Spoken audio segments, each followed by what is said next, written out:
Board এটা না display না বোর্ড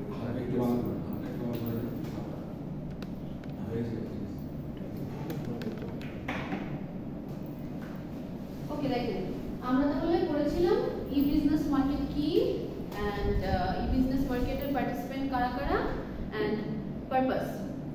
আজকে দেখেন ই বিজনেস মার্কেটের একটা ব্রড ধারণা নেন এখানে আসলে কারা কারা থাকে এবং এখানে কি হয়।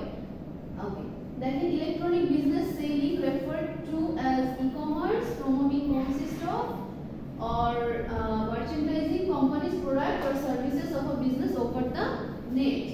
এখানে মূল কথা হচ্ছে কি আপনি যাই করেন না কেন ট্রেড যেটার সাথে আপনি জড়িত থাকেন না কেন বাইং অর সেলিং সবটাই কিসের মাধ্যমে হচ্ছে ইন্টারনেটের মাধ্যমে হচ্ছে। তার মানে এটা না যে আপনার ফিজিক্যাল কোনো স্টোর থাকবে না, আপনার ফিজিক্যাল স্টোরও থাকবে বাট আপনি আপনার পুরোপুরি বাইং সেলিং যত ধরনের প্রক্রিয়া আছে আপনি সবটা যখন ইন্টারনেটের সাথে কানেক্টেড করবেন তখন সেটাকে আপনি কি বলতে পারবেন ই-কমার্স মার্কেট অথবা ই বিজনেস মার্কেট।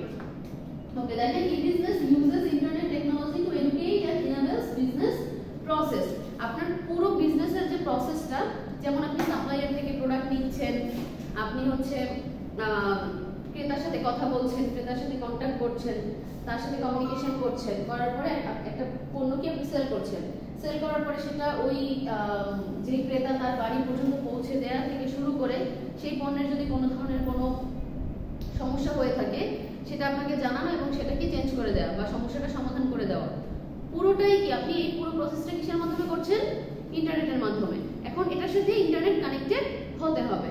ওকে এবার দেখেন এখানে খুব গুরুত্বপূর্ণ একটা বিষয় হচ্ছে ই বিজনেস মডেল। দেখেন এই মার্কেটের মধ্যে আপনি মডেল যদি ব্যবহার করে থাকেন তাহলে এখানে কম্পোনেন্টস গুলো কি কি হবে ই বিজনেস মডেল কম্পোনেন্টস। এখানে মূলত চারটা কম্পোনেন্টস সবচেয়ে গুরুত্বপূর্ণ ই বিজনেস মার্কেটের মধ্যে এই চারটা পয়েন্ট আমার থাকতেই হবে, চারটা কম্পোনেন্ট থাকতে হবে। ফার্স্ট অফ দেখেন ই বিজনেস কনসেপ্ট, খেয়াল করেন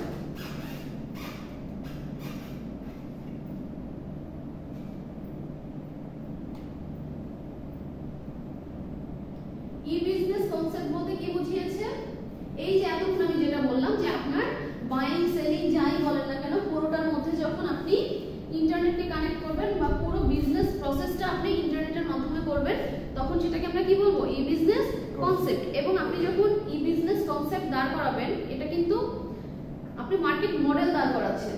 সো মডেলটা দাঁড় করানোর সময় আপনাকে পুরো কনসেপ্টটা ডেভেলপ করতে হবে যে আপনি পুরো প্রসেসের মধ্যে কিভাবে ইন্টারনেটকে কানেক্ট করতে পারেন।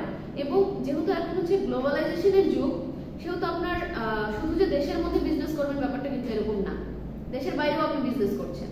তো সমগ্র বিজনেসের প্রসেসটা আপনি কিভাবে পুরোপুরি ইন্টারনেটের মাধ্যমে করতে পারেন সেই কনসেপ্টটা আপনাকে প্রথমেই ডেভেলপ করে নিতে হবে।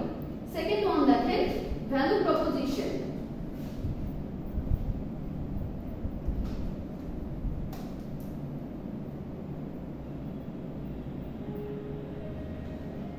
আচ্ছা ভ্যালু প্রপোজিশন বলতে কি বোঝায়? ভ্যালু প্রপোজিশন বলতে বোঝায় ধরেন আপনি কোনো একটা প্রোডাক্ট মার্কেটে সেল করবেন, এখন এই প্রোডাক্টটা আসলে যেই টাকা দিয়ে একটা কাস্টমার কিনছে, যেই দাম দিয়ে কিনছে সেই দামটা কি আসলেই তার কাছে ভ্যালুয়েবল কি না, মানে সে যেটা চাচ্ছে বা তার যে অভাব সেটা পূরণ করছে কিনা। এই মার্কেটটা ধরেন একটা নির্দিষ্ট টাকায় কিনবে কেউ, এখন এই নির্দিষ্ট টাকায় অনলাইনে কেন আপনার প্রোডাক্টটা সে কিনবে, তার সুবিধা কি? আপনি যে অনলাইনে তাকে দিচ্ছেন বাড়ি পর্যন্ত পৌঁছে দিচ্ছেন দ্যাট মিন্স কি তার সময় বাঁচতেছে, তার কষ্টও কিন্তু এখানে সেভ হচ্ছে কারণ তার দোকান অবধি যেতে হচ্ছে না, সে ডেলিভারি চার্জের মাধ্যমে কি পাচ্ছে তার প্রোডাক্টটা একদম দরজার সামনে পাচ্ছে। এখন বলেন তার কি এখানে ভ্যালু অ্যাড হচ্ছে কি হচ্ছে না? অবভিয়াসলি হচ্ছে। থার্ড ওয়ান দেখেন এই প্রোডাক্ট যখন সে অনলাইনে কিনবে তখন সে খুব দেখে শুনে বুঝে তারপরে কিনতে পারবে কারণ এই প্রোডাক্টের রিভিউ সে কিন্তু অনলাইনে গিয়ে পেয়ে যাচ্ছে এবং দেখবে যে সে কোনো একটা পেজ থেকে কিনবে ওই পেজের রিভিউ কেমন, ওই পেজ কি ভালো সার্ভিস দেয় কি দেয় না, সে কি আসলে ভালো প্রোডাক্ট দেয় নাকি সবসময় হচ্ছে বাজে ধরনের প্রোডাক্ট দিচ্ছে, প্রত্যেকটা জিনিস কিন্তু সে ওই পেজের রিভিউতে গেলে পেয়ে যাচ্ছে। এই প্রোডাক্টের মধ্যে কি কি ইনগ্রেডিয়েন্টস ব্যবহার করা হলো সকল কিছুই কিন্তু আমি অনলাইনে পেয়ে যাচ্ছি। আমার যদি মনে হয় যে এটা আমি নেব না, আমি নেব না, আমার এরকম আরো অপশন আমার সামনে থাকবে। তার মানে আমি যখন একটা বিজনেস মডেল দাঁড় করাবো এই বিজনেস মডেল তখন আমাকে দেখতে হবে যে আমি যেই প্রোডাক্টগুলো সেল করব বা কাস্টমার যেই প্রোডাক্টগুলো নেবে সেই প্রোডাক্টের ভ্যালু আসলে তাদের কাছে কতখানি, আমি যেই মার্কেটটাকে টার্গেট করছি, যেই কাস্টমারকে আমি টার্গেট করছি আদৌ তাদের কোনো ভ্যালু অ্যাড করছে কি করছে না, এটা আমাকে যাচাই করে দেখতে হবে। তার মানে প্রথমে আমি দেখলাম যে আমার পুরো বিজনেসের মধ্যে আমি কিভাবে ইন্টারনেটকে কানেক্ট করব সেই একটা কনসেপ্ট আমাকে দাঁড় করাতে হবে। সেকেন্ড ওয়ান, আমি যে প্রোডাক্টগুলো সেল করব বা আমি যে ওয়েতে সেল করব তাতে আমার কাস্টমারের আসলেই কোনো ভ্যালু অ্যাড হচ্ছে কিনা সেটা আমাকে আগে থেকে যাচাই করতে হবে। থার্ড ওয়ান দেখেন, সোর্স অফ রেভিনিউ।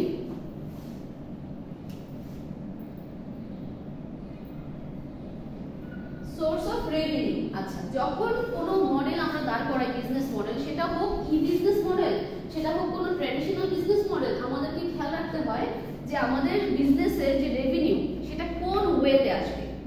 গেটওয়েটা আসলে কি, আমাদের বিজনেসের রেভিনিউ কোথা থেকে আসবে, কিভাবে আসবে, কোন চ্যানেলের মাধ্যমে আসবে, সকল কিছু আমার কোথায় ডেসক্রাইব করা থাকে আমার বিজনেস মডেলের মধ্যে। আপনি যখন কোনো একটা বিজনেস মডেল দাঁড় করাবেন আপনাকে প্রথমেই আইডেন্টিফাই করতে হবে আমার রেভিনিউ কোথা থেকে আসবে। দেখেন একটা ব্যবসায় যদি রেভিনিউই না আসে, প্রফিট না আসে, তাহলে আপনি ব্যবসাটা কেন করবেন? ব্যবসার মূল টার্গেটটা আসলে কি বলেন তো? প্রফিট অর্জন করা বা রেভিনিউ অর্জন করা। এখন আপনার ব্যবসায় প্রফিটই হচ্ছে না, আপনি অনেক প্ল্যান নিয়ে বসে আছেন যে এটা করবেন ওটা করবেন, কিন্তু আলটিমেটলি আপনার ব্যবসায় কোনো ধরনের কোনো প্রফিট আসছে না, তাহলে সেই ব্যবসা করে তো কোনো লাভ হবে না, কারণ আপনি সার্ভাইভ করতে পারবেন না। সুতরাং যখন আমরা একটা বিজনেস কনসেপ্ট দাঁড় করাই বা বিজনেস একটা মডেল দাঁড় করাই তখন আমাদেরকে খেয়াল রাখতে হয় যে এটার রেভিনিউ কিভাবে জেনারেট হবে। ধরেন আপনি এমন একটা বিজনেস করতে চাচ্ছেন যেটার পেমেন্টটা করবেন বিকাশ বা নগদ অথবা রকেটের মাধ্যমে, অথবা এখানে আপনি ভিসা কার্ড অ্যাড করতে পারেন। তার মানে আপনার পেমেন্ট গেটওয়েতে কারা অ্যাড হচ্ছে?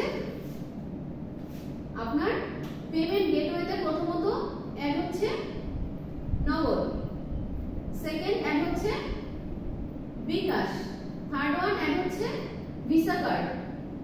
এখানে আপনি আরো দিতে পারেন master card, debit card, credit card, এরকম আপনি আরো অপশন রাখতে পারেন, ক্যাশ। এখন পুরো আপনার মেইন এখানে টার্গেট হচ্ছে যে আপনার পেমেন্ট গেটওয়েতে আসলে কারা থাকছে, এখানে কয়টা পক্ষের মাধ্যমে আমরা পেমেন্ট সিস্টেম নির্ধারণ করছি। এমনও হতে পারে যে আপনার হয়তো বা বিজনেসটা এরকম যে আপনি কোনো একটা অ্যাপ সেল করেন, আপনি কোনো একটা অ্যাপ প্লে স্টোরে দিয়েছেন, ওই প্লে স্টোরে আপনি কি অ্যাপটাকে সেল করছেন কিভাবে? সাবস্ক্রিপশন ফি এর মাধ্যমে। তাহলে এখন ওই সাবস্ক্রিপশন ফি এর মাধ্যমে যে আপনার রেভিনিউ আসছে সেটা আপনার কোথায় দেখাতে হবে? এই যে রেভিনিউ চ্যানেলে আপনাকে দেখাতে হবে যে আপনার রেভিনিউ কোথা থেকে আসছে। ধরেন আপনি এমন একটা বিজনেস করছেন যেখানে আপনার রেভিনিউটা দুই ভাবে আসে। প্রথমত আপনার একটা প্রোডাক্ট সেলের মাধ্যমে আসে, দ্বিতীয়ত আপনার সাবস্ক্রিপশন ফি এর মাধ্যমে আসে। ঠিক আছে, যেমন আমরা যখন আমার স্টুডেন্ট লাইফে আমি যখন ই বিজনেস কোর্স অথবা হচ্ছে আপনার কম্পিউটার ই বিজনেস বা ইন্টারন্যাশনাল বিজনেস এরকম কোন একটা কোর্স করেছিলাম, তখন আমাদের টিচার একটা মডেল দাঁড় করাতে বলেছিল, ই বিজনেস মডেল। তো ওই ই বিজনেস মডেল দাঁড় করানোর সময় আমাদের একটা কনসেপ্ট ছিল এরকম, একদম যদি সামারি করে বলি তাহলে হচ্ছে আজ থেকে 5 বছর পরে আমরা এই মডেলটা বাংলাদেশে লঞ্চ করতে পারবো। অলরেডি অন্যান্য কান্ট্রিতে আছে, বাট আমরা যেভাবে বলেছি সেভাবে নেই, আমরা একটু অ্যাড করে বলেছি। যেমন ধরেন যখন কোনো বিজনেসম্যান কোনো একটা ট্রিপে গেল বা যে কোনো পার্সন কোনো একটা ট্রিপে গেল, সেখানে হচ্ছে আপনার সাথে কেউ থাকলো না এবং এলাকাটা ধরেন খুব নির্জন, বা এমন একটা জায়গাতে গিয়ে সে কার অ্যাক্সিডেন্ট করলো যেখান থেকে তাকে রেস্কিউ করার কোনো মাধ্যম নেই বা কোনো আশেপাশে কোনো মানুষ নেই, এবং রেস্কিউ করতে করতে যে টাইমটা লাগবে তাতে তার লাইফ রিস্ক হতে পারে।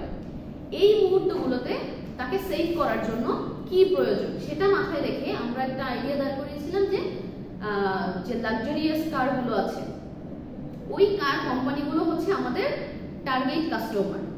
প্রত্যেকটা কার কোম্পানি হবে আমাদের টার্গেট কাস্টমার, নট আপনার ওই যে খুচরা যারা ক্রেতা তারা না, একদম বড় বড় যে কার কোম্পানিগুলো আছে তারা। রাইট, আপনি ধরে নেন মার্সেন্ট কি বলে এই যে আরে ভুলে গিয়েছি, একটা কার কোম্পানির নাম বলুন। Mercedes Benz, Toyota, BMW. Okay, আচ্ছা আমরা টয়োটা কে নিলাম, বিএমডব্লিউ কে নিলাম, সব বড় বড় কার কোম্পানিগুলোকে আমরা টার্গেট করব। টার্গেট করে আমরা তাদের কাছে কি সেল করব? দুইটা জিনিস। আমার রেভিনিউ দুইটা জিনিস থেকে আসবে। প্রথম জিনিসটা হচ্ছে সাবস্ক্রিপশন ফি, আর সেকেন্ড ওয়ান হচ্ছে আপনার চিপসেট। চিপসেট কিরকম? আমরা এরকম ছোট ছোট চিপসেট ওই গাড়িতে প্রোভাইড করব। গাড়ির ধরেন 4 থেকে 5 জায়গার মধ্যে এরকম চিপসেট লাগানো থাকবে। কোনো মুহূর্তে যদি ওই গাড়িটায় কোনো ধরনের কোনো ক্ষতিগ্রস্ত হয়, ওটাতে হালকা পরিমাণে যখনই কোনো ক্ষতি হবে, আমি কোনো গভীর ক্ষতিতে নাই যাই, একদম হালকা পরিমাণে কোনো ক্ষতি হবে, সাথে সাথে ওই চিপসেট ওখান থেকে তার সিগন্যাল পাঠিয়ে দেবে কোথায় কোথায়। ফার্স্ট ওয়ান হচ্ছে নিকটস্থ কোনো হসপিটালে অ্যাম্বুলেন্স সার্ভিসের জন্য, সেকেন্ড ওয়ান নিকটস্থ পুলিশ স্টেশন, কারণ কোনো একটা মানুষ যদি অ্যাক্সিডেন্ট করে তখন কিন্তু আপনি চাইলেও হসপিটালে নিতে পারছেন না বা কেউ সেবা দিচ্ছে না, কারণ হচ্ছে ওখানে পুলিশের একটা অনুমতিপত্র লাগে, তারা কিন্তু আসে। তো এখানে সেকেন্ড ওয়ান হচ্ছে পুলিশ। থার্ড ওয়ান ফায়ার সার্ভিসের অফিস, কারণ ফায়ার সার্ভিস থেকে লোক এসে কিন্তু উদ্ধার করে। ফোর্থ ওয়ান, এখানে আমার সাথে আরো কানেক্টেড থাকবে বিমা, মানে যারা হচ্ছে ইন্স্যুরেন্স কোম্পানি, কারণ গাড়ির সাথে ইন্স্যুরেন্স কোম্পানির একটা কানেকশন আছে, তারা একটা ক্ষতিপূরণ দিয়ে থাকে। এই 4টা জিনিস যখন আমার একসাথে কানেক্টেড, ওই চিপসেটের মাধ্যমে কি হচ্ছে, চারদিকে সিগন্যাল যাচ্ছে এবং অতি দ্রুত তারা এসে স্পট থেকে তাকে উদ্ধার করে নিয়ে যাবে। এখন দেখেন, এটার জন্য অবভিয়াসলি তাকে একটা চার্জ দিতে হবে। প্রথমে কিন্তু আমি চিপসেট যখন সেল করছি তখন কিন্তু আমার এখান থেকে রেভিনিউ আসছে। এখন চিপসেটটা যখন আমি সেল করব তখন কার যে ইউজ করবে সে কিন্তু কি করবে, ওই অ্যাপটা কিনবে, কারণ এটার সাথে একটা অ্যাপস কানেক্টেড থাকবে। অ্যাপসটার নাম হবে লাইফ সিকার, এটা আমরা নাম দিয়েছিলাম লাইফ সিকার। তো এই লাইফ সিকার অ্যাপটা হবে 3 মাস অথবা 6 মাস অথবা 12 মাস এরকম করে আপনার সাবস্ক্রিপশনে একটা মেয়াদ থাকবে। কেউ 12 মাসের জন্য নিতে পারে, কেউ 6 মাসের জন্য নিতে পারে, কেউ 2 মাসের জন্য নিতে পারে, প্রত্যেকটার আলাদা আলাদা চার্জ থাকবে। ওই অ্যাপসের মাধ্যমে কি করবে, ওই অ্যাপসটা মোবাইলে সেট করা থাকবে বা কিছু একটা থাকবে, ওই অ্যাপসটার মাধ্যমে কিন্তু সে সবকিছু ট্র্যাক করতে পারছে এবং ওই অ্যাপসের মাধ্যমে সে পেমেন্ট করবে, ওই অ্যাপসের মাধ্যমে সে আবার নতুন করে রিনিউ করবে, ওই অ্যাপসের মাধ্যমে সে সবকিছু করবে। তাহলে ওই অ্যাপসের একটা ফি দিতে হবে না, সাবস্ক্রিপশন ফি। তাহলে আমার রেভিনিউ কয়টা থেকে আসছে? 2টা। প্রথমত কি, চিপসেট সেল করা থেকে, দ্বিতীয়ত আমার সাবস্ক্রিপশন ফি থেকে। এবং এই অ্যাপসটার একটা গুরুত্বপূর্ণ বৈশিষ্ট্য হচ্ছে প্রথম 3 মাস ফ্রি। প্রথম 3 মাস ফ্রি। প্রথম 3 মাস ইউজ করার পরে সে যখন দেখবে যে না এটা আমার ভ্যালু অ্যাড করছে কিংবা এটা আমার প্রয়োজন, তখন সেটাকে ফি দিয়ে সাবস্ক্রাইব করবে। এটাই কিন্তু সাধারণত হয়ে থাকে। তো দেখেন, এখানে আমরা খুব সুন্দর করে দেখিয়েছিলাম যে আমার রেভিনিউ আসবে 2টা দিক থেকে, আমার প্রোডাক্ট কি কি, আমার ভ্যালু অ্যাড, কাস্টমারকে কিভাবে ভ্যালু অ্যাড করবে, তাকে যে সেফটি দিচ্ছে, সিকিউরিটি দিচ্ছে, এরপরে তার পেমেন্ট গেটওয়ে কি হবে। এই যে অ্যাপসের মাধ্যমে আমরা দিচ্ছি, তার মানে একটা কোনো একটা কোম্পানি ডেভেলপ করবে, কোনো একটা ডেভেলপার কোম্পানি ডেভেলপ করবে, অথবা আমাদের নিজস্ব ডেভেলপার থাকবে, তারা কিন্তু ওয়েবসাইট ডেভেলপ করবে, অ্যাপ ডেভেলপ করবে। শুধু যে আমার অ্যাপ ডেভেলপ করলে হচ্ছে তা কিন্তু না, কারণ আমার কোম্পানির ওয়েবসাইট লাগবে, সেই ওয়েবসাইটও আমার ডেভেলপ করতে হবে। এখন আসেন, এই যে আমি পেমেন্টটা নিচ্ছি, সেই পেমেন্ট আমি কোন গেটওয়ের মাধ্যমে নিচ্ছি, অবভিয়াসলি সেটা আমাকে দেখাতে হবে। আমি কি কোনো ওয়েবসাইটের মাধ্যমে নিচ্ছি, নাকি আমি নগদে নিচ্ছি, বিকাশে নিচ্ছি। ওখানে আমরা অ্যাড করেছিলাম নগদ, বিকাশ, আপনার visa card, master card, debit card, credit card, মানে সবকিছুর মাধ্যমে আপনি পেমেন্ট করতে পারবেন। এখন আমি যে সবকিছুর মাধ্যমে পেমেন্ট আপনাকে করার সুযোগ দিচ্ছি, তার মানে কি এখন আমার কোম্পানির ওই যে পেমেন্ট গেটওয়েগুলো তাদেরকে কমিশন দিতে হবে না? অবভিয়াসলি তাদের কমিশন দিতে হবে। এই যে আমি হসপিটালকে অ্যাড করেছি, তাকে আমার একটা কমিশন দিতে হবে। পুলিশ স্টেশনকে আমি অ্যাড করেছি, আমি ইন্স্যুরেন্স কোম্পানিকে অ্যাড করেছি, অবভিয়াসলি তাদের ওখানে কমিশন ছাড়া কিন্তু অ্যাড হচ্ছে না। তাহলে আমার রেভিনিউ থেকে কোথায় কোথায় চলে যাচ্ছে? এই কস্টগুলো কিন্তু আমার চলে যাচ্ছে। এগুলো সব যদি আপনি কোনো একটা বিজনেস মডেলে না দেখাতে পারেন, তাহলে কিন্তু হবে না। আপনাকে বিজনেস মডেলের মধ্যে দেখাতে হবে আপনি কেন এই বিজনেসটা করছেন, এটার কস্ট অ্যাডভান্টেজ কি কি, এটার রেভিনিউ মডেল কি কি, রেভিনিউ কোথা থেকে আসবে, এটার কস্ট, আপনার সোর্সগুলো কি কি যেখানে আপনার কস্ট যাচ্ছে, এটার ভ্যালু কিভাবে অ্যাড হচ্ছে, এটার প্রমোশন আপনি কিভাবে করছেন, এটার প্রাইস আপনি কিভাবে নির্ধারণ করছেন। যেমন যে বিজনেসটার উদাহরণ আপনাদেরকে দিলাম, এটার যদি আপনি প্রমোশনের কথা চিন্তা করেন, এটার অনেকগুলো মাধ্যম ছিল। ফার্স্ট ওয়ান ছিল ইন্স্যুরেন্স কোম্পানির মাধ্যমে আপনি প্রমোশন করছেন। যখন তারা ইন্স্যুরেন্সের প্রমোশন করছে, সাথে সাথে কিন্তু আপনার প্রোডাক্টেরও প্রমোশন করবে, কারণ আপনার প্রোডাক্টের মাধ্যমে কিন্তু তাদের ইন্স্যুরেন্সটা কানেক্টেড গেল। দ্বিতীয়ত আপনারা সোশ্যাল মিডিয়ার মাধ্যমে প্রমোশন করতে পারেন। তৃতীয়ত আপনি টেলিভিশন বিজ্ঞাপনের মাধ্যমে প্রমোশন করতে পারেন। চতুর্থ, আপনি বিভিন্ন জায়গাতে ছোট ছোট নাটিকার মাধ্যমে, বিভিন্ন জায়গাতে গুরুত্বপূর্ণ পয়েন্টগুলোতে নাটিকার মাধ্যমে আপনি প্রমোশন করতে পারবেন। চতুর্থ বিষয়, অনেক সময় ইউটিউবে আমরা বিভিন্ন ভিডিওর মাঝখানে অ্যাড দেখতে পাই, সেখানের মাধ্যমে আমরা প্রমোশন করতে পারি। চতুর্থ, অনেক সময় দেখবেন যে গুগলে আপনি সার্চ করছেন কোনো একটা পপআপ মেনু আসছে, ওখানে আপনি ক্লিক করছেন, কোনো একটা অ্যাডে চলে যাচ্ছেন, বা ওখান থেকে ওই পপআপ থেকে আপনাকে অ্যাড দেখাচ্ছে। সো এগুলো হচ্ছে মানুষের মনোযোগ আকর্ষণ করা বলে আর কি। সো এভাবে করে আমরা করেছিলাম কি যে প্রমোশন সাইট আমরা এভাবে করে দেখব।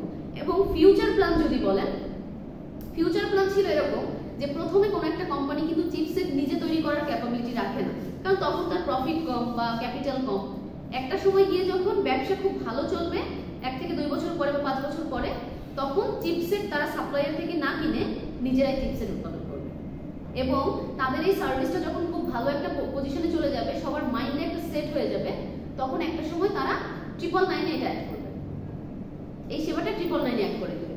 দেখেন এখানে কিন্তু পুরো প্ল্যান আছে, আপনি কাউকে যদি পুরো প্ল্যানটা বলতে চান, আপনি সামারি করে পুরো প্ল্যানটা বলতে পারবেন।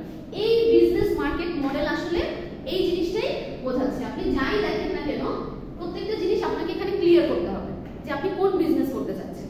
আচ্ছা, তাহলে আমরা সোর্স অফ রেভিনিউতে কি দেখলাম যে আমার রেভিনিউটা কোন চ্যানেল থেকে আসছে পুরোটা আমাকে স্পেসিফিক করতে হবে। 4 নম্বরে দেখেন activities, resources and capabilities. Activities, resources and capabilities. আচ্ছা, অ্যাক্টিভিটিস কি? আপনি আপনার ব্যবসাকে কিভাবে পরিচালনা করতে চাচ্ছেন, সেখানে অপারেশনাল ওয়ার্ক কি কি হবে, পুরো অ্যাক্টিভিটিস গুলো কি কি থাকবে, সেগুলো আপনাকে এখানে ডেসক্রাইব করতে হবে। Resources and capabilities. আচ্ছা, আপনি ধরেন একটা বিজনেস করতে চান যেখানে আপনি হাই টেকনোলজি ইউজ করবেন, মানে এমন একটা বিজনেস করবেন যেখানে আপনি হাই প্রযুক্তি ইউজ করতে চাচ্ছেন, কিন্তু আপনার সেই পরিমাণ রিসোর্সই নাই। রিসোর্স নেই, যেমন উদাহরণটা কি? আচ্ছা, হাই টেকনোলজি ব্যবহার করার জন্য প্রথম রিসোর্স আমাদের কি প্রয়োজন বলেন তো? সবচেয়ে গুরুত্বপূর্ণ রিসোর্স কি? টেকনিশিয়ানস। নো। আচ্ছা হ্যাঁ, টেকনিশিয়ান বলতে পারেন, হিউম্যান রিসোর্স। আচ্ছা, আপনি ওই টেকনোলজি রান করার জন্য যাদেরকে প্রয়োজন, আপনি যদি তাদেরকেই না পান, তাহলে কিন্তু আপনি টেকনোলজি রান করতে পারছেন না। এখন আপনার এমন কিছু কর্মী আছে যাদের দেখলেন যে ওই টেকনিক্যাল নলেজটা একটু কম, এবং আপনি যেটা করাতে যাচ্ছেন সেটা হচ্ছে না। আপনি যেই ধরনের মেশিন রান করাতে যাচ্ছেন, তারা সেই ধরনের মেশিন রান করতে পারবেন না। যেমন আপনি যদি আগের উদাহরণ ধরেন, যখন হচ্ছে টাইপ মেশিন ছিল, তো এখন আপনি চাচ্ছেন যে আপনার পুরো অর্গানাইজেশনের মধ্যে টাইপ মেশিন বাদ দিয়ে আপনি কি করবেন? কিবোর্ড নিয়ে আসবেন। আগে টাইপ মেশিনগুলো কেমন ছিল? খটখট করে শব্দ হতো, কিন্তু তো একটা শব্দ এভাবে করে টাইপ করতে হতো। এখন আপনি কি করলেন? ওটা পুরোটা বাদ দিয়ে আপনি এখন কিবোর্ড নিয়ে আসবেন, পুরো সিস্টেমটাকে কম্পিউটারাইজ করে ফেলবেন। এখন আপনার যারা এক্সিস্টিং কর্মী, তারা যদি কোনোভাবে এটার সাথে অ্যাডজাস্ট হতে না পারে, নতুন করে শিখতে না পারে, অথবা আপনার নতুন কোনো কর্মী না থাকে, তাহলে আপনি কিভাবে এটা লঞ্চ করবেন? পারবেন না।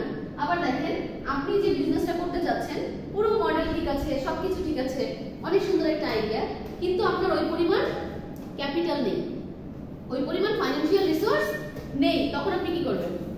বিজনেসটা করতে পারছেন না। তার মানে আপনার রিসোর্স পরিপূর্ণ থাকতে হবে। আপনার মডেল, মানে মডেলকে দাঁড় করানোর জন্য আসলে কত টাকার প্রয়োজন, কেমন আপনার হিউম্যান রিসোর্স প্রয়োজন, ফিজিক্যাল রিসোর্সগুলো কেমন প্রয়োজন, এগুলো সব আপনাকে খেয়াল রাখতে হবে। কারণ যদি আপনার আইডিয়ার সাথে আপনার রিসোর্স এবং ক্যাপাবিলিটি না মিলে, তাহলে কিন্তু আপনি বিজনেস দাঁড় করাতে পারবেন না। এবং লাস্ট ওয়ান কি বলেছি? ক্যাপাবিলিটিস। এই যে বললাম যে রিসোর্স থাকলেই হবে না, শুধু ক্যাপাবিলিটিসও থাকতে হবে। আপনার কর্মী আছে, আপনার হিউম্যান রিসোর্স আছে পর্যাপ্ত পরিমাণে, কিন্তু তাদের ক্যাপাবিলিটি নাই যে ওই মেশিনটা রান করবে। কি বললাম? আপনার হিউম্যান রিসোর্স আছে, কিন্তু ওই ধরনের স্কিলফুল নাই যারা হচ্ছে আপনার এই টেকনোলজি রান করবে। দ্যাট মিন্স আপনার ব্যবসা কিন্তু চলবে না। তার মানে আমাকে দেখতে হবে যে আমার অ্যাক্টিভিটিস কি হচ্ছে এবং ওই অনুযায়ী আমার রিসোর্স আছে কিনা, রিসোর্সকে ব্যবহার করার জন্য আমার ওই পরিমাণ ক্যাপাবিলিটি আছে কি না। যদি আমার না থাকে, তাহলে ওই পরিমাণ আগে ক্যাপাবিলিটি অর্জন করতে হবে। ওই ক্যাপাসিটি আমার থাকার পরে আমি আমার ব্যবসা রান করতে পারবো। বোঝাতে পেরেছি? তাহলে আমার একটা ই বিজনেস মার্কেট মডেলের মধ্যে কোন কোন উপাদানগুলো থাকে বলেন তো? কোন কোন এলিমেন্টস গুলো থাকে বলে ফেলেন। হ্যাঁ বলেন। এলিমেন্ট কি চারটা ফিক্স? এই চারটা ফিক্স বলতে কি না, এই চারটা ফিক্স না, আসলে এগুলো বলতে পারেন যে গুরুত্বপূর্ণ পয়েন্ট। এখানে আরো কিছু অ্যাড হতে পারে। হ্যাঁ, আরো কিছু পয়েন্ট আছে। হ্যাঁ, এখানে তো আমি নিজের মতো করে এলিমেন্ট obviously এগুলো হচ্ছে কি, মানে ধরেন একদম গুরুত্বপূর্ণ পয়েন্টের মধ্যে আপনি ফেলতে পারেন। কারণ আপনি যদি আপনার ভ্যালু কি হবে, আপনার বিজনেসের কনসেপ্টটা কি, আপনার রেভিনিউ কনসেপ্ট কি, অ্যাক্টিভিটিস কি, এগুলো যদি আপনি না বলেন, এই বিজনেস মডেল মতো these are the common components। হ্যাঁ, কমন কম্পোনেন্টস। এর ভিতরে সাব কম্পোনেন্টস থাকে, যেমন কয়েকটা কম্পোনেন্টস এর নাম বলি। টার্গেট মার্কেট কি এটার মধ্যে পড়ে? হ্যাঁ, না না, টার্গেট মার্কেট এখানেই পড়বে। কোথায় আপনি পড়বে? ওটা হবে মার্কেট অ্যানালাইসিস। হ্যাঁ, কিন্তু দেখেন, সেটা যদি আপনি আনতে চান তাহলে বিজনেস কনসেপ্টের পরে আনতে হবে। মার্কেট অ্যানালাইসিস আপনার বিজনেস কনসেপ্টের পরে নিয়ে আসতে হবে। আরেকটা জিনিস হলো আগে আমি যখন মার্কেট অ্যানালাইসিস করব, অবভিয়াসলি আপনি মার্কেট অ্যানালাইসিস না করে তো আপনার ভ্যালু প্রপোজিশন করতে পারছেন না। আমার প্রোডাক্টটা কি ভ্যালু প্রপোজ করতেছে এটা যখন আমি ডিফাইন করতে পারবো দেন আমি মার্কেট অ্যানালাইসিস করতে পারবো। নো, দেখেন, ভ্যালু প্রপোজিশন করতে হলে আপনাকে মার্কেট অ্যানালাইসিস কেন করতে হবে? কারণ মার্কেটে আপনার কাস্টমারের ডিমান্ড কি, মার্কেটে আপনার কাস্টমারের ডিমান্ড কি। ধরেন এই ফোনের মডেলটা মার্কেট আর নিচ্ছে না, এই ফোনের মডেল আর কাস্টমার নিচ্ছে না, ওরা চাচ্ছে এই সেম প্রাইসে আরেকটু ভালো কিছু, কারণ অনেকগুলো কোম্পানি এর চাইতে ভালো কিছু নিয়ে আসছে সেম প্রাইসের মধ্যে। তখন আপনাকে বিজনেস কনসেপ্ট যে আপনি দাঁড় করাচ্ছেন সেই তার সাথে সাথে আপনাকে মার্কেট অ্যানালাইসিস করতে হবে যে আপনি কি এক্সিস্টিং কোনো প্রোডাক্টকে আরেকটু এনহ্যান্স করতে যাচ্ছেন নাকি একদম সম্পূর্ণ নতুন কোনো প্রোডাক্ট নিয়ে আসতে যাচ্ছেন। কাস্টমার আসলে কি চাচ্ছে, তার ডিমান্ডটা কি, তার ডিমান্ড এবং এক্সপেকটেশনের মধ্যে দেখবেন তার যে ডিজায়ার যে এক্সপেকটেশনটা সেটার সাথে অ্যাকচুয়াল যে প্রোডাক্টগুলো আছে সেই দুইটার আপনি সংঘর্ষ দেখতে পাবেন বা হচ্ছে একটা গ্যাপ পাবেন। এই গ্যাপটাকে যদি আপনি আইডেন্টিফাই করতে পারেন তাহলেই আপনি ভ্যালু প্রপোজিশনটা করতে পারবেন ঠিকভাবে, যে আদৌ আপনার প্রোডাক্ট তার ওখানে ভ্যালু অ্যাড করবে কিনা, তার ডিমান্ড ফুলফিল করবে কিনা। এই জন্য আপনাকে মার্কেট অ্যানালাইসিস করলে অবভিয়াসলি ই বিজনেস কনসেপ্ট এবং ভ্যালু প্রপোজিশনের মাঝখানে করতে হবে। এবং এখানে আরেকটা পয়েন্ট থাকতে পারে, সেটা হচ্ছে কম্পিটিটিভ অ্যাডভান্টেজ।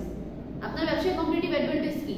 যেমন আপনি যদি কোনো একটা নতুন প্রোডাক্ট নিয়ে আসেন, এটা তো আমি সাব পয়েন্ট হিসেবে ভ্যালু প্রপোজিশন হ্যাঁ দিতে পারেন, কারণ নতুন কোনো প্রোডাক্ট নিয়ে আসছেন তার মানে আপনি কিন্তু কম্পিটিটিভ অ্যাডভান্টেজ পাচ্ছেন, মার্কেটে আর কোনো কম্পিটিটর নাই আপনার, ঠিক আছে?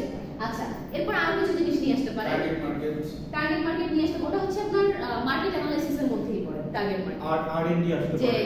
আপনি ফোকাস আসলে কাদের করছেন। অনেকে হয় কি দেখবেন স্পেসিফিক কিছু কাস্টমারকে ফোকাস করে, যেমন আপনি যদি এই যে কার কোম্পানিগুলোর কথাই বলেন তারা কিন্তু সবাইকে ফোকাস করে না, একদম স্পেসিফিক কিছু পার্সনকে তারা ফোকাস করে যাদের ইনকামের একটা লেভেল থাকে, এই লেভেলের কাস্টমারকে তারা ফোকাস করে।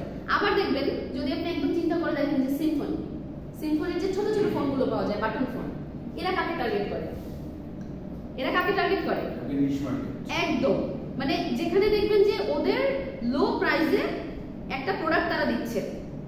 সরি না, হ্যালো জি জি বলেন।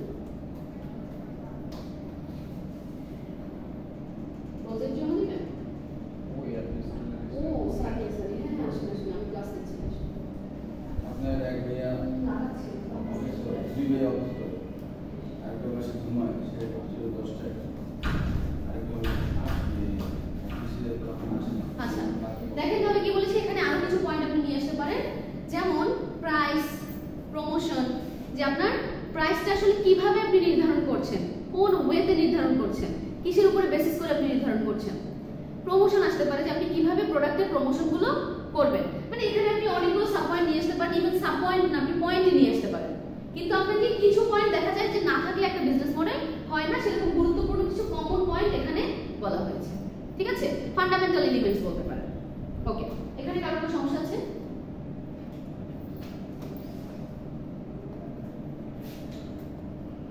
এখানে আপনি এই যে পড়লেই বাকিটুকু পেয়ে যাবেন আমি যেগুলো বোঝালাম।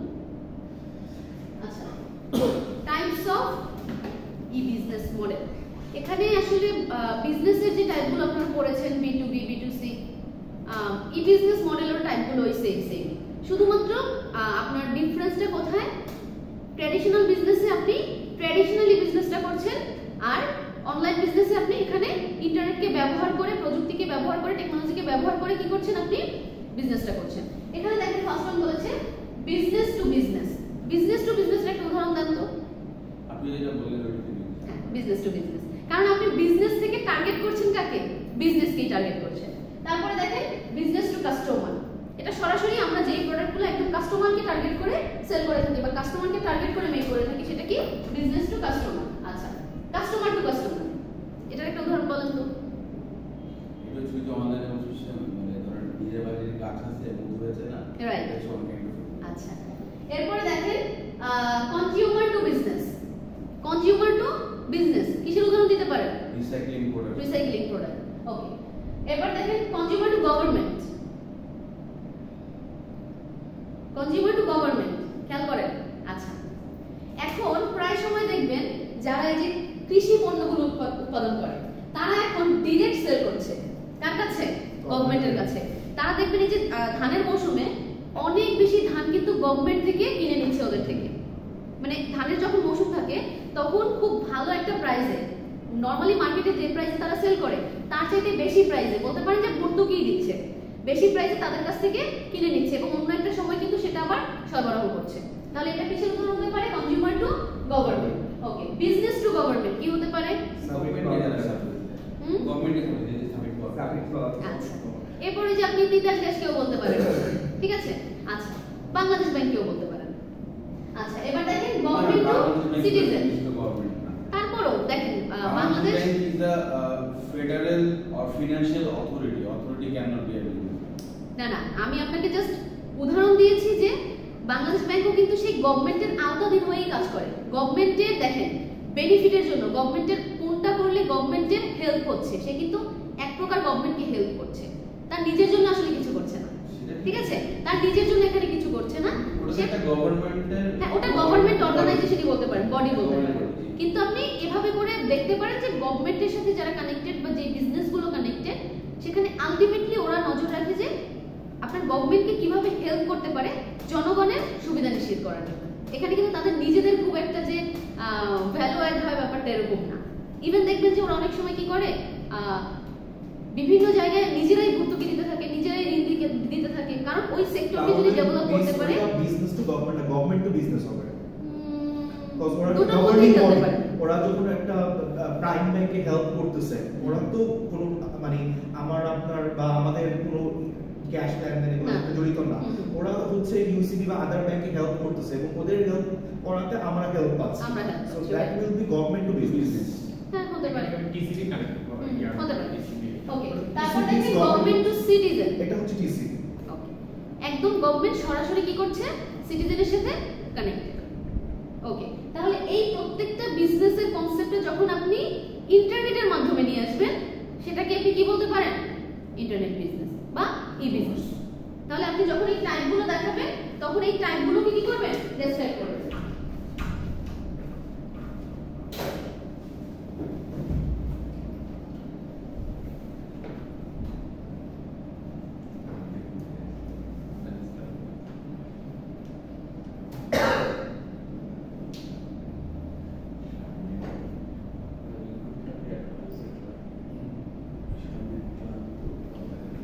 আচ্ছা, এখান থেকে দেখেন যে অ্যাডভান্টেজ অফ ই-বিজনেস মডেল। ই-বিজনেস মডেল আমরা করব, এটার অ্যাডভান্টেজগুলো আসলে কি কি সেটা অবভিয়াসলি আমাদের জানতে হবে। আমরা কিন্তু মুখে মুখে বললে অনেক কিছুই বলতে পারি, বাট এক্সাক্ট আমরা কিছু পয়েন্ট দেখি। দেখেন লার্জার প্রোডাক্ট সিলেকশন। আমি বলেছি যে আপনি একটা মার্কার কিনবেন, সেটা আপনি নরমাল একটা স্টোরে গিয়ে কিনবেন, ওখানে যে কটা থাকবে সেখান থেকে দেখে একটা আপনি কিনে নিয়ে আসবেন। কিন্তু যখন আপনি অনলাইনে এটা কিনছেন, তখন আপনি ফার্স্ট একটা প্রোডাক্ট মার্কেট থেকে আপনি একটা চুজ করতে পারছেন। আপনি একটা ওয়েবসাইটে গেলে দেখবেন আপনি অনেকগুলো পেয়ে যাচ্ছেন, সেটা ভালো লাগে না, আরেকটা ওয়েবসাইটে যান। আপনি কিন্তু একটা ফার্স্ট প্রোডাক্ট থেকে আপনার মানে অনেকগুলো অল্টারনেটিভ থাকবে, সেখান থেকে আপনি একটা চুজ করতে পারবেন, একটা পিক করতে পারবেন। এটা আপনার একটা অ্যাডভান্টেজ বলতে পারেন। সেকেন্ড ওয়ান দেখেন diversification of your core business. যদি আপনি অ্যাজ আ বিজনেসম্যান চিন্তা করেন, আপনার বিজনেসে ট্র্যাডিশনালি যতটা না ডাইভার্স করতে পারবেন, আপনি কিন্তু অনলাইনে এর চেয়ে বেশি ডাইভার্সিফিকেশন নিয়ে আসতে পারবেন। কারণ অনলাইনে কিন্তু আপনার স্টোরের খরচ দেওয়া লাগছে না, যাই দিচ্ছেন, হ্যাঁ যদি আপনার ওয়েবসাইট থাকে সেটা ডেভেলপ করার জন্য একটা চার্জ দিচ্ছেন, বা আপনি যদি নিজের ডেভেলপার থাকেন আপনি তাকে দিয়ে ডেভেলপ করাচ্ছেন, সেই কস্টের সাথে আপনার যে মান্থলি যে ভাড়া দেওয়া লাগছে ফিজিক্যাল স্টোরে, সেটা কিন্তু অনেক ডিফারেন্স। তার মানে আপনি কিন্তু চাইলেই অনেকগুলো ডাইভার্সিফাইড প্রোডাক্ট আপনার ওয়েবসাইটের মধ্যে রাখতে পারছেন। কিন্তু ফিজিক্যাল স্টোরে আপনি যখন রাখবেন, তখন কি করতে হবে? এটার জন্য মোটামুটি অনেকটা স্পেস কিন্তু আপনার নিতে হচ্ছে।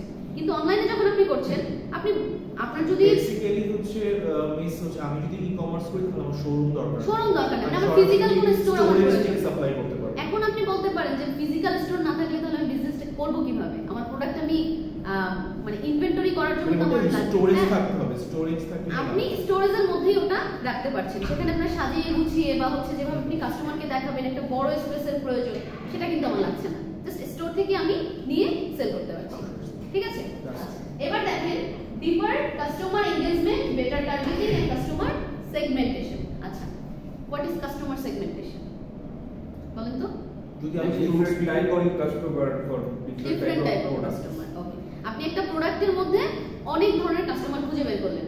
যেমন আপনি বলতে পারেন যে ধরেন এটা ডিপেন্ড করবে তার সাথে কি টাইপের, হ্যাঁ কি টাইপের প্রোডাক্ট। ধরেন আপনি একটা শ্যাম্পু সেল করবেন। এখন শ্যাম্পুটা প্রথমত রিজিয়ন ওয়াইজ কিন্তু ভাগ হয়। এক রিজিয়নের শ্যাম্পু সেম না, কিন্তু অন্য রিজিয়নে আপনি একটা চেঞ্জ পাবেন। যেমন আপনি বাংলাদেশ ইন্ডিয়াতে চিন্তা করলে দেখবেন যে অনেক ডিফারেন্স। ইভেন আপনি দেখবেন যে এখানে ইনগ্রেডিয়েন্টস যে ইউজ করা হয় এখানে অনেক বড় একটা পোরশন দেখবেন ভ্যারি করে। আচ্ছা, রাইট। দ্বিতীয়ত আপনি যেই রিজিয়নে সেল করছেন সেই রিজিয়নের মানুষের ইনকাম লেভেল কেমন সেটা দেখেও আপনি প্রোডাক্ট সেগমেন্টেশন করতে পারেন। যে তাদের ইনকাম লেভেল যদি এরকম হয়, আপনি একদম লোয়ার লেভেলের জন্য একটা প্রোডাক্ট রাখলেন, আপার লেভেলের জন্য রাখলেন, মিড লেভেলের জন্য রাখলেন। আবার অনেক সময় এরকম হয় কারো কারো স্কিন দেখবেন অয়েলি হয়, এরকম অনুযায়ী আপনি ভাগ করতে পারেন। এরপরে দেখবেন সাইজ অনুযায়ী ভাগ হবে। সবাই কিন্তু এত বড় একটা শ্যাম্পু কিনবে না, কেউ ছোট কিনবে, কেউ মিনি প্যাক কিনবে।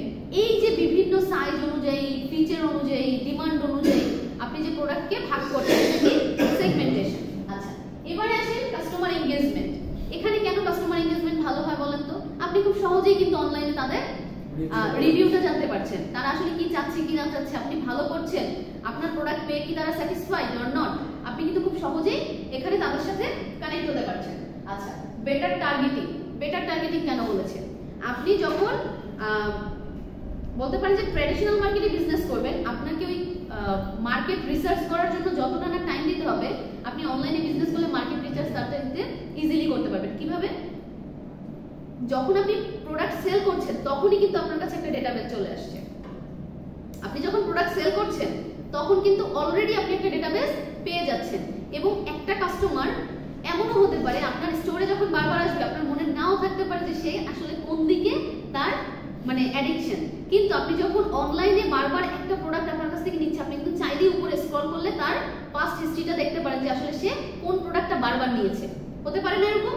তখন কিন্তু আপনার ইজিলি একটা ডেটাবেস আলাদাই তৈরি হয়ে যাচ্ছে, আপনি সেখান থেকে চাইলে একটা রেকর্ড রাখতে পারছেন। তার মানে আপনি টার্গেট কাস্টমারটাকে এখানে যত তাড়াতাড়ি ক্যাপচার করতে পারবেন, ট্র্যাডিশনাল বিজনেস এত তাড়াতাড়ি ক্যাপচার করা যায় না। আবার আরেকটা জিনিস দেখবেন, এখন ধরেন আপনার হাতে ফোন আছে, এখন এই ফোনটা সামনে নিয়ে আপনি কোনো একটা প্রোডাক্ট সম্পর্কে আলোচনা করছেন, আপনি কিন্তু সার্চও করেন নাই, কিছুই করেন না, আপনার ফ্রেন্ডকে হয়তো কোনো একটা প্রোডাক্ট সম্পর্কে বলছেন যে আপনি এটা কিনতে চান, আপনি বেশিক্ষণ না কিছুক্ষণ পরেই আপনি বাসায় গিয়ে ফোনটাকে একটু অন করেন, নেট অন করেন, দেখবেন যে আপনি ফেসবুক চালাচ্ছেন, ইউটিউব চালাচ্ছেন, গুগলে ঢুকছেন, সব জায়গায় আপনাকে কেন যেন ওই প্রোডাক্টের বিজ্ঞাপন দিচ্ছে, ওই প্রোডাক্ট সম্পর্কে আপনি ওয়েবসাইট পাচ্ছেন, ওই প্রোডাক্ট সম্পর্কে ভিডিও আপনার সামনে আসছে, ওই প্রোডাক্ট সম্পর্কে আপনার হচ্ছে ফেসবুকে পোস্ট আসছে সামনে। কেন আসে? কেন আসে বলেন তো? লিসেনিং ওরা হচ্ছে আমার ডিভাইসগুলো সবগুলো লিসেন করে, এটা কিন্তু রিড করতে পারে ওরা, ঠিক আছে? সো রিড করে করে ওভাবে করে কিন্তু তারা রিসার্চ করছে। এবার দেখেন স্ট্রঙ্গার কাস্টমার লয়্যালটি।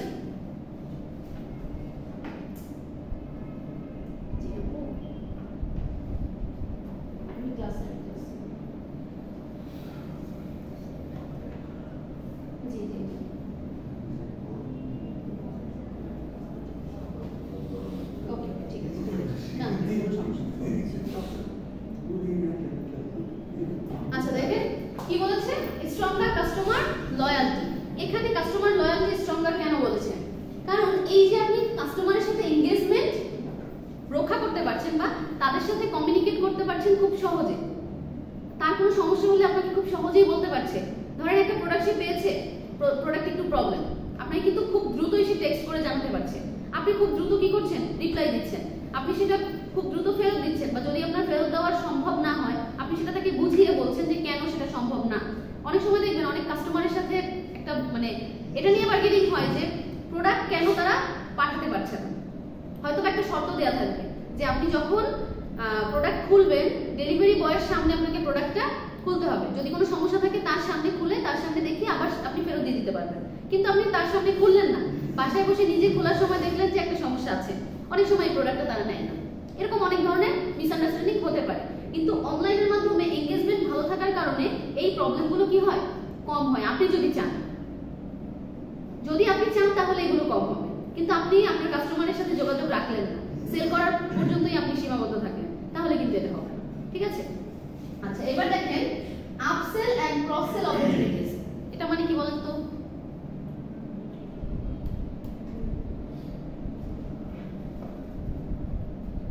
আইডিয়া আছে? আপনি বলতে চাচ্ছেন, বলেন। মানে এখানে আসলে ক্রস সেল বলতে হচ্ছে যে আমার এই প্রোডাক্টটা আমি যদি আমাদের সিমিলার অন্য কোনো ই-কমার্স বা এই টাইপের বিজনেস যারা করতে কি সেল করতে পারেন না, এটা এমনও হতে পারে আপনার যে প্রোডাক্ট সেটা অন্য একটা ব্যবসায় র ম্যাটেরিয়াল হিসেবে ব্যবহার করতে পারে, তাই না? তখন এটা ক্রস সেল হয়ে যাবে। ওকে, এটা অনলাইনে আমি সহজে করতে পারি। এরপর বলছে higher order value and chart value.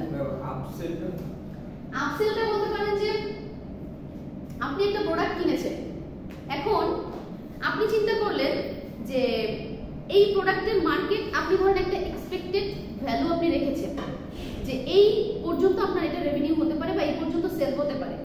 এখন অনলাইনে যখন আপনি বিজনেস করবেন তখন এমনও হতে পারে আপনার থেকে একটা কাস্টমার একটা প্রোডাক্ট নিতে নিতে সে খুব মানে আপনার প্রতি বিশ্বস্ত হয়ে গেল, এবং অনলাইনে এটাই ঘটে তখন তার যে এক্সপেকটেশন তার চাইতে বেশি পরিমাণে পণ্য আপনার কাছ থেকে কিনবে এবং আপনার এক্সপেকটেশন তখন বেড়ে যাবে, কারণ আপনি জানেন যে আপনার একটা কাস্টমার বেস আছে।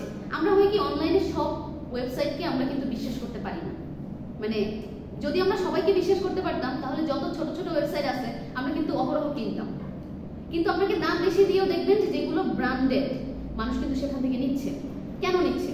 কারণ সে চোখ বন্ধ করে ওখানে বিশ্বাস করতে পারে যে আমি এখান থেকে নিলে অরিজিনাল প্রোডাক্টটা আমি পাবো। আপনি অনলাইনে দেখেন অনেক ওয়েবসাইট আছে, অনেক ফেসবুক পেজ আছে যারা হচ্ছে নকল প্রোডাক্ট দিচ্ছে, মানুষ নিচ্ছে, প্রতারিত হচ্ছে আর নিচ্ছে না। সুতরাং আপনার অনলাইনে ওটা কম হয়, এবং এখানে কিন্তু দুই পক্ষকে সচেতন হতে হয়।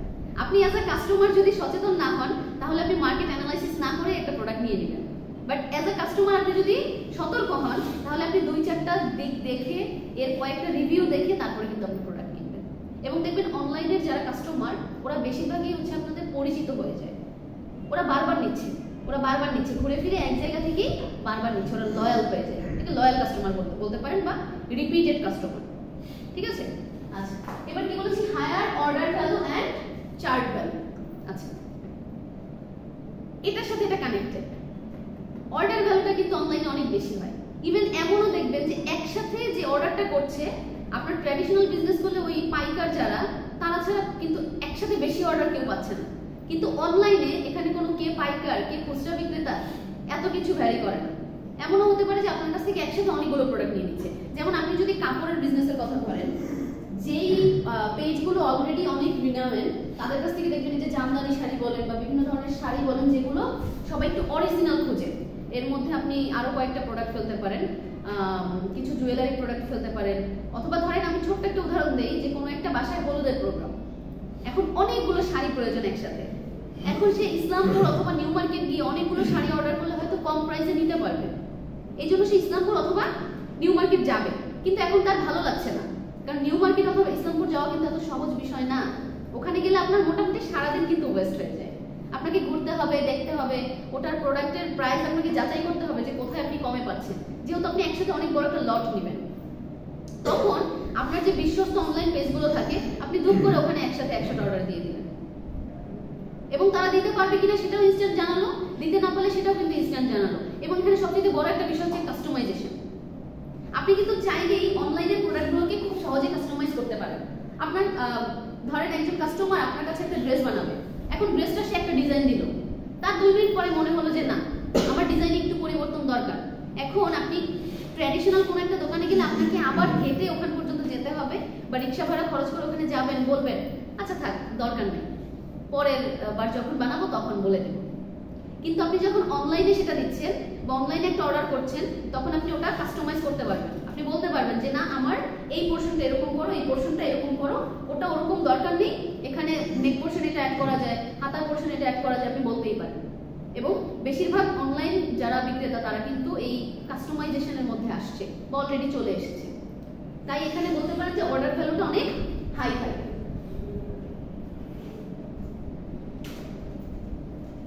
ওকে, এখানে মোটামুটি আমাদের পড়াশোনা এই পর্যন্তই। এই টপিকটা আমরা কি দেখলাম তাহলে বলেন তো? Business model. প্রথমে আমরা দেখলাম বিজনেস মডেল, তারপরে এখানে দেখেছি participants of business, E business model. আচ্ছা এখানে কোন কোন ধরনের পার্টিসিপেন্টস থাকে, তারপরে দেখেছিলাম কি পারপাস অফ ই বিজনেস। এরপরে আমরা সরাসরি চলে গিয়েছি ই বিজনেস মডেলের বেসিক কম্পোনেন্টস গুলো কি কি, এবং লাস্ট ওয়ান কি ছিল অ্যাডভান্টেজ অফ ই বিজনেস। এখানে ডিসঅ্যাডভান্টেজ খুব একটা গুরুত্বপূর্ণ না, সুতরাং এই কটা পয়েন্ট পড়লেই আপনাদের এই চ্যাপ্টারটা ক্লোজ। ঠিক আছে?